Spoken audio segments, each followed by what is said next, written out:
nos alliés et nos adversaires militarisent l'espace. Et alors que le temps de la résilience se fait de plus en plus court, nous devons agir. Nous devons être prêts, car demain, c'est déjà hier. Il s'agit de la création d'un commandement de l'espace qui sera placé sous l'autorité du chef d'état-major de l'armée de l'air, et l'armée de l'air deviendra elle-même une armée de l'air et de l'espace.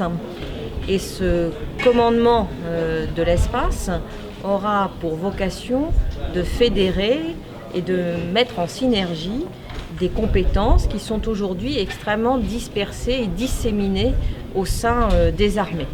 Alors l'objectif, c'est de pouvoir faire travailler ensemble, au plus près, des personnels qui ont cette compétence spatiale, mais aussi de pouvoir les faire travailler avec un écosystème spatial qui est riche lui aussi de compétences.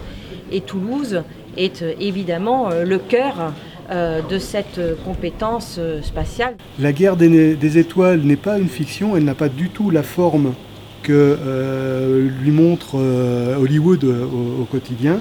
C'est une réalité en revanche, mais c'est une guerre à fleuret moucheté, où on va essayer de passer entre les capacités de détection des uns, où la non-détectabilité de l'action va être systématiquement recherchée, où les modes d'action même sont inusités. C'est-à-dire, on ne fait pas exploser un objet dans l'espace, c'est la garantie de créer des milliers de débris qui vont avoir une très forte rémanence et qui vont finir par vous causer à vous-même des problèmes en termes de survie de vos propres satellites. Donc c'est la garantie d'un dommage collatéral dont vous seriez votre propre victime. Ça n'a pas de sens. En revanche, illuminer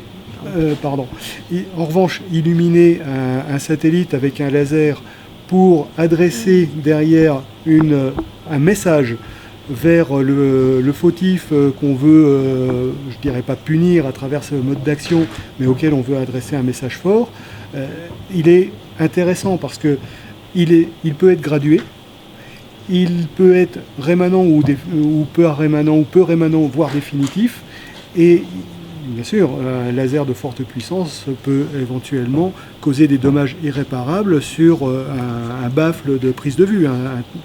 Un appareil photo à bord d'un satellite va être grillé par un laser.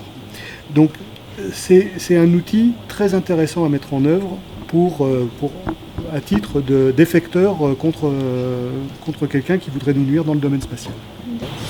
Et je suis au Cosmos. Alors, moi, ça fait 15 ans que je suis ici, directement à la sortie d'école de Rochefort. J'ai atterri, alors à l'époque ça s'appelait sur l'espace, qui a bien évolué depuis. Donc mon métier, la situation spatiale Léo, c'est de m'occuper de tout ce qui est les manœuvres des objets. Et notamment là on a la station spatiale internationale. Donc, on peut voir ici toutes les ruptures de pente, ce sont toutes les remises à plat de la station spatiale.